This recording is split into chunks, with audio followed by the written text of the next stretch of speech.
pedir aos irmãos que abram suas Bíblias em Gênesis 21.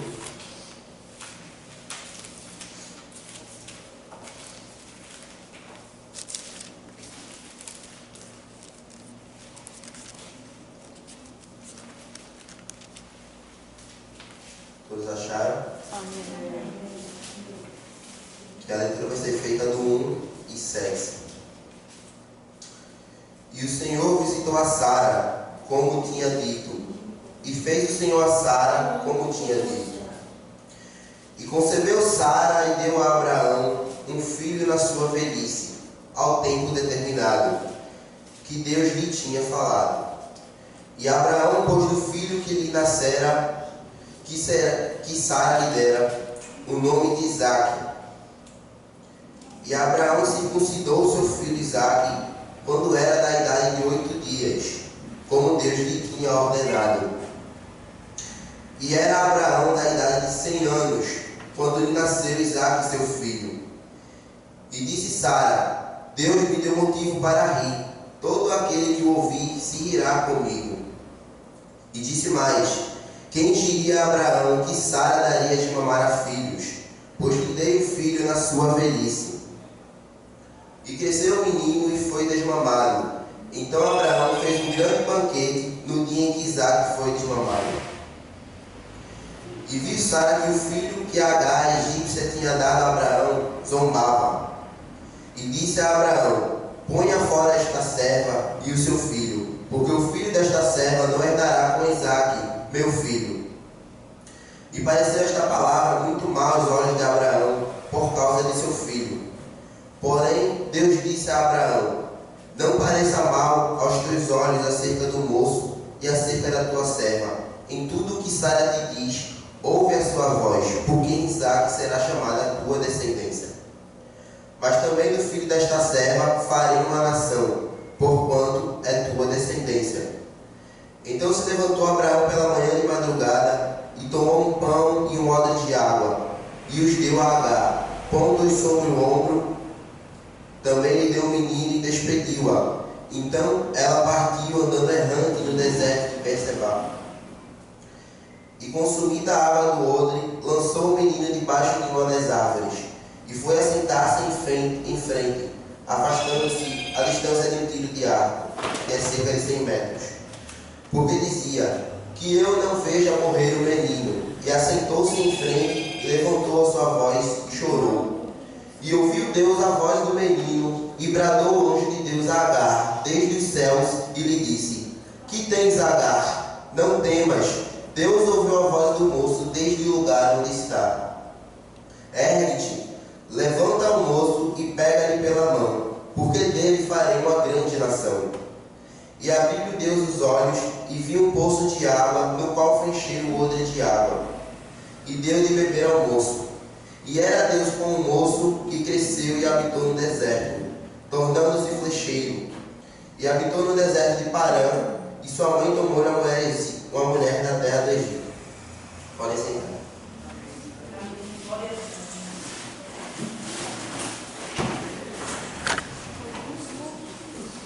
Irmãos, antes de começar qualquer coisa, antes que eu possa lecionar, ministrar a palavra de Deus, queria estar agradecendo ao nosso Senhor por ontem uma situação complicada que eu passei mediante ao colégio. Senti uma dor muito forte no coração, o coração começou a palpitar. E, irmãos, falar para vocês que eu pensei que ia ficar lá mesmo. De lá mesmo do colégio saindo, fui para a UPA, parei na ala vermelha. Eu falei: Senhor, o que é isso? Mas em meio a tudo isso na escola, quando o coração começou a bater, minha visão ficou turva, comecei a falar com o Senhor, e Ele me acalmou ali. Só foi o tempo de eu chegar na UPA para resolver. Eu queria estar agradecendo ao Senhor a isso, por Ele estar me permitindo estar aqui na casa dEle, para ministrar a sua bela palavra. Vamos agora à palavra. Para entendermos aqui a contextualização desta passagem, teríamos que voltar por volta de Gênesis 16, onde Deus falou e prometeu a Agar que faria uma grande descendência do seu filho Ismael. Isso é decorrente da ação de Sara, pois viu que não teria filhos, mesmo Deus tendo feito uma promessa. Nessa passagem nós vemos 3 promessas. Deus fez uma para Abraão, para Sara e para Agar. Ambos esperaram em sua promessa, menos Sara. E passando isso, Sara disse a Abraão: toma nessa serva egípcia, Agar, porque Deus está impedindo que eu tenha um filho nosso, que eu conceba uma gênese nossa, uma criação nossa. E nisso Abraão se desviou de sua promessa, tanto quanto Sara, tirou o foco do que era que Deus tinha falado, porque Deus disse que iria lhe dar um filho, que iria fazer uma descendência, mas no tempo certo, no tempo de Deus. E Sara quis apressar as coisas de Deus, quis passar por cima da palavra, e Abraão foi junto na ideia de sua mulher e tomou a Agar e concebeu ao seu filho Ismael. E voltando para a passagem do 21, diz lá que assim que Sara conseguiu engravidar de Abraão e conceder um filho na sua velhice, no tempo determinado que Deus lhe tinha falado. E Abraão circuncidou seu filho Isaque quando era da idade de 8 dias, como Deus lhe tinha ordenado. E era Abraão da idade de 100 anos, quando lhe nasceu Isaque, seu filho. Passando um pouco mais para frente, para o versículo 9, nós vemos uma cena que diz: e viu Sara que o filho de Agar, a egípcia, tinha dado a Abraão zombava. O filho de Agar, Ismael, já era por volta dos seus 16 a 17 anos, se fizermos a conta de alguns tempos atrás, dos versículos passados. E o filho de Sara, Isaque, tinha apenas 2 a 3 anos, que é a idade que é desmamado.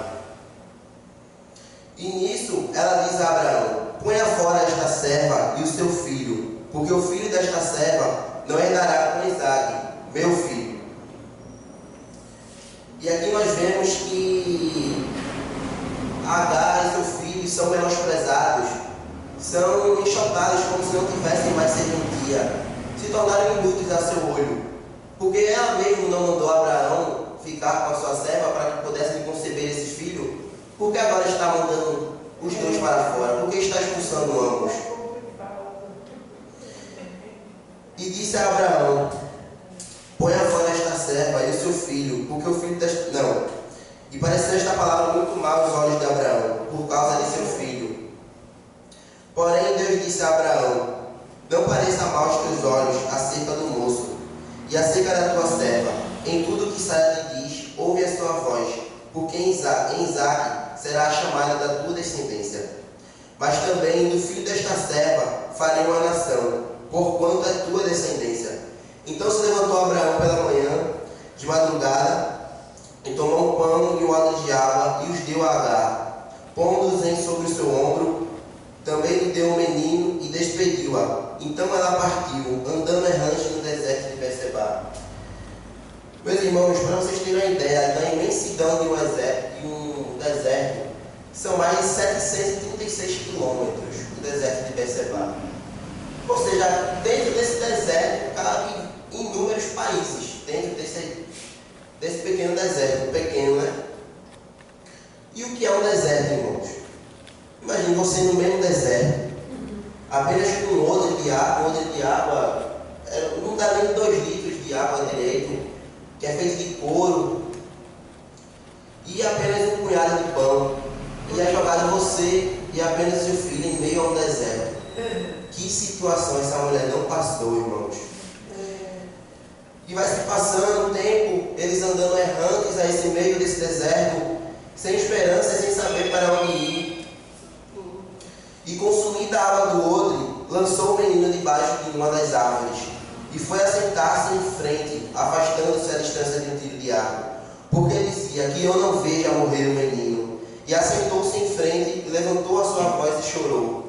Irmãos, nesse momento aqui, Agar começa a clamar por seu filho. Não diz na passagem que ela começa a orar, a falar com Deus, mas ela chorou. Porque chorar também é uma forma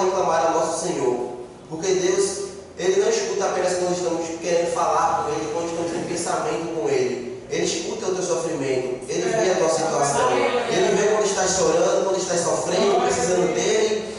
E ele é presente na tua vida em todo momento, que veremos aqui adiante.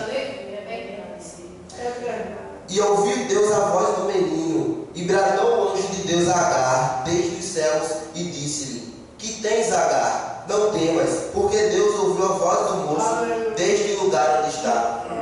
Na passagem não fala o que o filho de Agar falou, se ele chorou, se ele gritou, se ele gemeu de dor, de fome, de sede.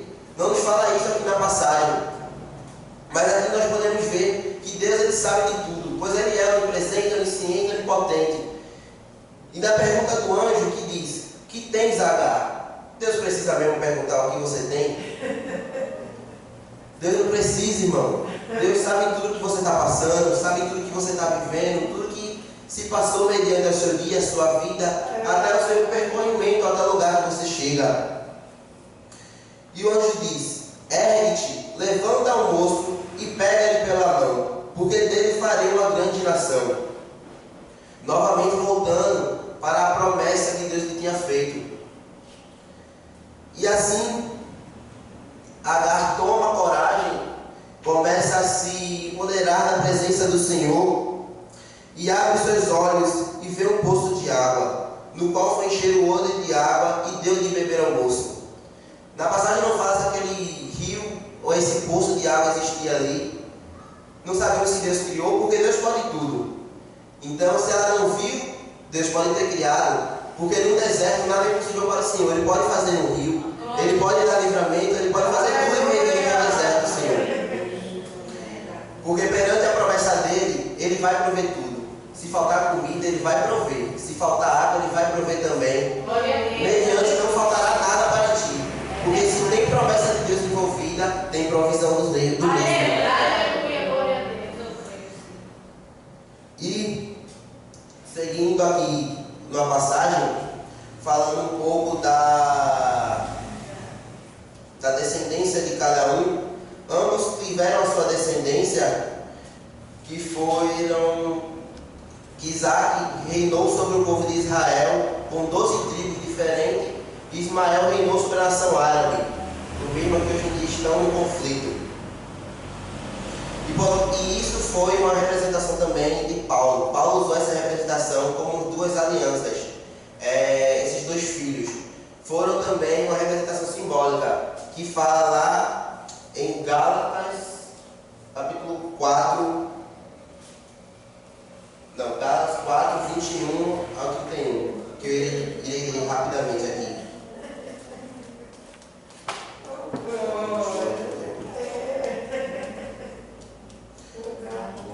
E assim falou Paulo: Dizemos que quereis estar debaixo da lei.